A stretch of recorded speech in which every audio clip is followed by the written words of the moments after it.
ASW-G-05 Gundam Carta. The Gundam Carta carries the designation ASW-G-05. It was deployed during the year PD-323, placing its fielding squarely within the opening phase of the Calamity War.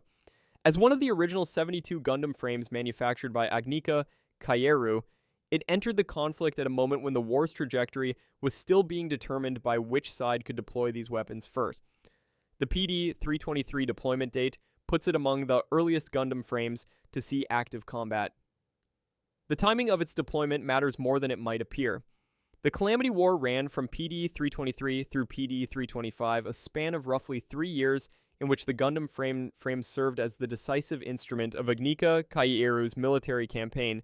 A frame deployed in the first year of that war fought through the entire arc of the conflict, accumulating service time that later frames never matched, linking the machine's operational history directly to the political structures that would eventually fragment after the war's conclusion. The frame service record from PD-323 onward therefore reflects not just the machine's capabilities, but the fortunes of the house that deployed it. Subscribe and tell us in the comments which Gundam frame you think had the most significant combat record during the war. Let's get back into it. ASW-G-11 Gundam Isar.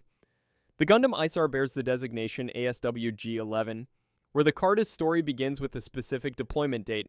The Isar's defining characteristic is its status as a Calamity War veteran. That survival is itself a meaningful data point.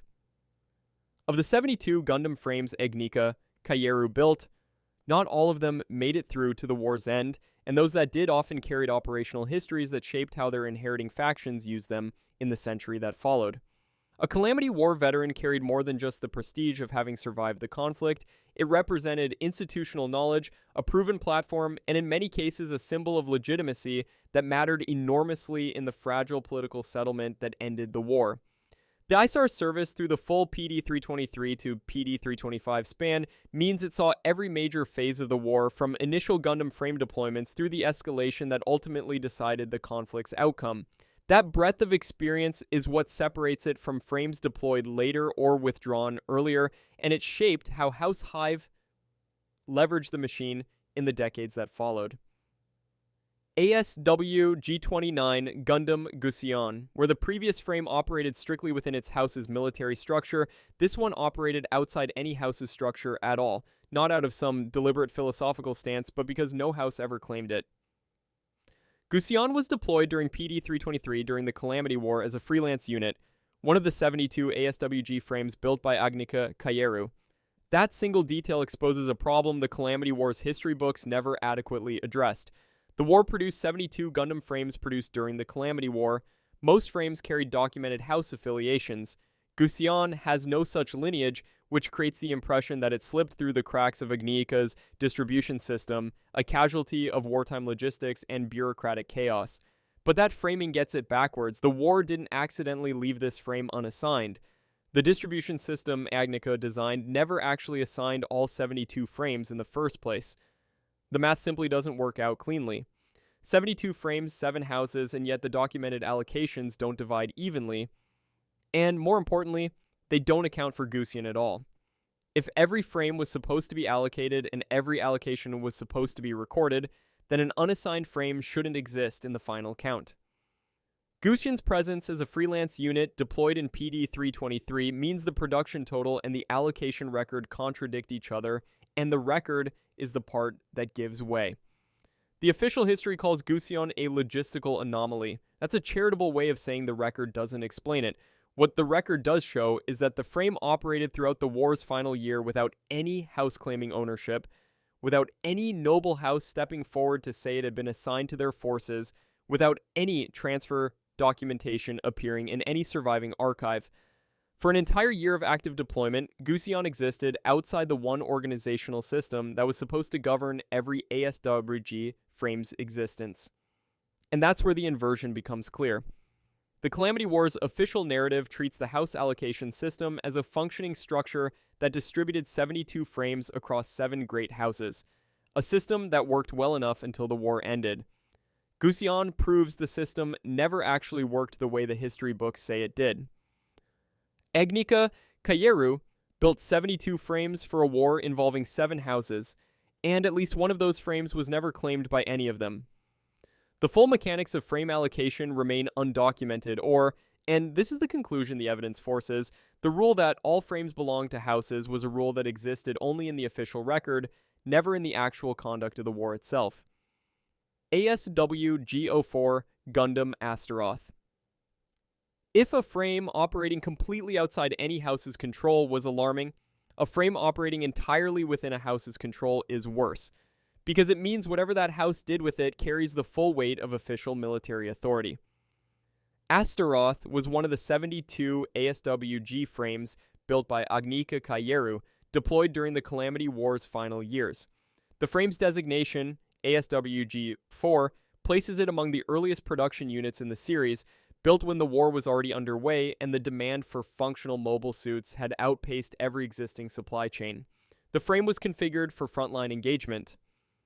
The House maintained a significant military presence across multiple operational theaters during the war's later years, and Astaroth was fitted for sustained frontline engagement, a configuration suited for sustained combat operations that defined the 72-unit production run.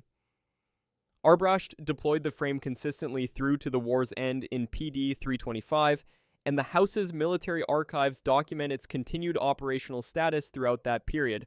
The frame didn't survive the war's aftermath in any form that can be confirmed. After PD 325, after the war, the remaining Gundam frames were disarmed and decommissioned across the known spheres, and Astaroth disappears from every surviving record at that point. No confirmed pilot, no documented transfer, no record of destruction or preservation. Whatever happened to the frame after the war, it happened outside the documentation that exists. Here's the part the official record doesn't address. Little documentation survives about the House's conduct during the war's closing years from the war's central command structure or from the other great houses. A Gundam frame assigned to Arbroath in that context had fewer operational constraints than frames assigned to more centrally controlled houses, and fewer independent witnesses to how it was actually used in combat. The official record of Astaroth's service consists entirely of Arbroath's own military logs, produced by personnel operating under the conditions that defined the House's conduct throughout the war's final phase. The official explanation is straightforward. Arbroath received its allocation, fielded the frame, and used it in accordance with House military doctrine until the war ended. That explanation is fair on its own terms, but it doesn't actually explain anything. The criteria and process Agnika used for frame allocation are not documented. The conditions under which a house could be assigned a frame and under what circumstances that assignment could be contested or revised, none of that is in any surviving record. The official explanation assumes the allocation system worked as designed, but Gusion's existence as an unassigned frame demonstrates that the system didn't work as designed, which means Astaroth's assignment to Arbroath rests on a foundation the documentation can't actually support. The question that nobody has answered is whether Astaroth was genuinely allocated to Arbroath through the system Agnika established, or whether Arbroath simply took possession of it through house politics, battlefield circumstances, or the same distribution failures that left Gusion without a house, and retroactively documented the assignment to make it look legitimate. The surviving record doesn't distinguish between those two possibilities, and nothing in it ever will. ASW-G-02 Gundam Flauros. It predates almost every other frame still standing, yet it never earned the spotlight reserved for its better-known siblings. The machine survived the Calamity War and remained active in the centuries that followed. The Calamity War produced 72 frames in total, each one numbered from ASW-G-01 through ASW-G-72, built during the 3-year Calamity War. Most of those machines were destroyed, decommissioned, or simply lost to history, and the ones that survived did so for very specific reasons. Flauros carried one of those reasons in its designation from the start. It was the second oldest active frame. That age distinction mattered more than it sounds. The oldest frame, ASW-G-01 Gundam Bael, was preserved by Gjallarhorn. House Dainsleif made no such gesture with Flauros. They kept it fighting. Across 300 years of post-war power struggles, border skirmishes, and the slow consolidation of Gjallarhorn's control over the outer sphere, Flauros changed hands through House Dainsleif's internal succession cycles, survived battles that killed pilots and machines both, and kept its frame recognizable enough that historians could trace its lineage back to the original production run. That is a level of operational continuity almost no other frame in this lineup can claim, and most of the others were lost or destroyed before the show's present day. ASW-G-03 Gundam Kimaris. Where Flauros represents quiet persistence across generations, Kimaris represents everything the Calamity War tried to build into its machines from the start, and everything that war's end made impossible to sustain. It served as a combat unit during the Calamity War. A flagship in the context of the Calamity War meant more than a unit assigned to a commander. It meant the machine that embodied that house's fighting identity, the one their pilots were trained from childhood to expect to inherit, the frame around which their entire military doctrine was structured. House Julies built their reputation on Kimaris, and that reputation outlasted the war itself by centuries. The stakes embedded in that relationship are severe. After the Calamity War ended, the outer sphere entered a period of political upheaval.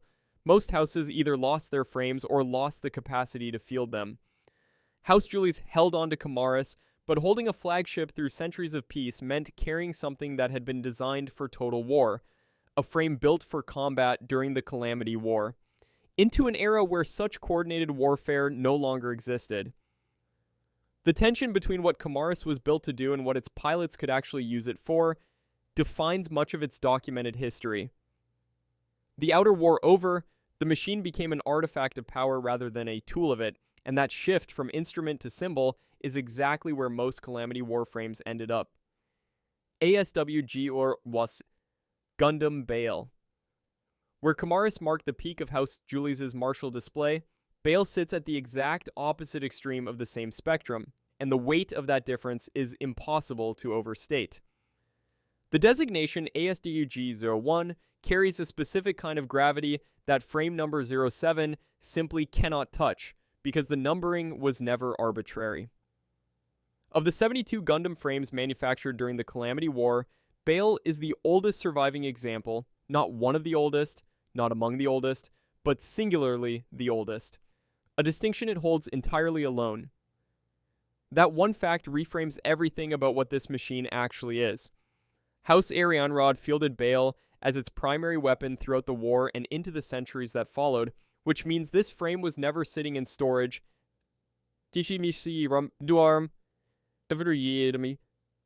never quietly decommissioned. It stayed in continuous operational service across hundreds of engagements spanning more than 300 years, and it emerged from all of it structurally intact. The other frames suffered attrition, modification, or destruction. Bael endured. Its blue and gold armor configuration became synonymous with Arianrhod's military identity, recognizable across every theater where the house deployed its forces, and the frame outlasted the organizational structures around it, surviving well past the institutional collapse that ended the Calamity War itself. What it looks like and what it actually is diverge sharply the moment you look past the House Arianrhod livery and the centuries of ceremonial polish. ASW-G-01 was the first unit Agnika Kaieru completed, the prototype from which every other Gundam frame was derived, which means Bael contains design choices and systems that were later revised, replaced, or deliberately removed in subsequent units. The frame number 01 designation is not honorary. It is an engineering statement. Every other Gundam frame is a refinement, a correction, or an iteration on the baseline Bael established. The 71 frames that followed it exist because Bael came first and revealed what worked, what didn't, and what the war would demand next. The single detail that outlasts every other fact about this machine is its frame number. When viewers look back on the entire Calamity War Gundam roster, Bael's position at number 1 does something the other frame numbers never do. It forces a reevaluation of the entire line. The oldest surviving frame among 72 built is not a historical curiosity, not a ceremonial relic, not a museum piece. It is the war's original weapon, still functional, still carrying the exact capabilities Agnika Kaieru designed into it 3 centuries before the conflict formally ended, and that makes every other Gundam frame a revision of something that never actually went away. ASW-G-08 Gundam Barbatos. If Bael's reach is its own legacy, Barbatos' reach is everything it touched. and the radius is far larger than any single frame should be allowed to affect. Tekadon was an outer orbital mercenary company operating out of the Chrysae region with no institutional backing, no ancestral territory, and no political standing of any kind. And yet this early prototype frame was their primary weapon across every engagement that made them a regional power. ASW-G-08 first activated in PD-300 a full 3 centuries before any other Gundam frame came online, which means Barbatos sat dormant and unactivated for 300 years before Tekadon fielded it, a span of time that predates the entire post-disaster settlement order by a wide margin and places its origins squarely inside the Calamity War itself, not after it.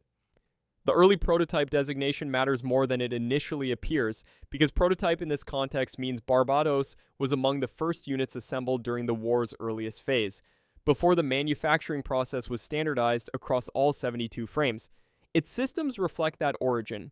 Whatever hardware Agnika Kaieru fitted to frame number 08 in the opening months of production was not necessarily consistent with what went into later units, and the result was a Gundam frame with operational characteristics its creators may never have fully tested under live conditions. Tekadon's pilots pushed it through engagements that exposed capabilities the original engineers may not have confirmed in controlled trials, turning a prototype into a platform that consistently outperformed every other frame it encountered on the battlefield. So why did a 300-year-old early prototype outperform every Gundam frame built in the centuries that followed? The answer lives in the ASW-G designation itself. Every unit in that series, including Barbatos, was engineered around the Alaya Vijnana system, a human-machine interface protocol designed to synchronize a pilot's nervous system directly with the mobile suit's control systems, bypassing the conventional cockpit interface entirely. This system was the original reason the Gundam frames were considered a qualitative leap over contemporary mobile suits, and it was built into Barbatos from the very first production run. The frame number 08 designation is not incidental to any of this. It is the specific reason Barbatos' Alaya Vijnana system remained functional when every other Gundam frame's equivalent hardware degraded, was stripped, or simply stopped working across 3 centuries of disuse. Barbatos was the only early prototype from the original 72 still structurally intact when Tekadon recovered it, which means the interface systems Kaieru built into frame number 08 at the start of the Calamity War survived in a condition no other unit systems could claim. And that single survivable thread, one functional Alaya Vijnana core in one 300-year-old machine, is what allowed Tekadon's pilots to operate at reaction speeds conventional cockpit systems could never replicate, against opponents who had never even encountered that kind of interface in active combat, which is why Barbatos won engagements it had no numerical reason to win. The image that stays with you is a 300-year-old machine standing in a Tekadon hangar, its pilot connected to it through a system designed before the war even had a name, waiting for the next engagement that will remind every other pilot on the field what a prototype from PD-300 is actually capable of when it finally gets to fight.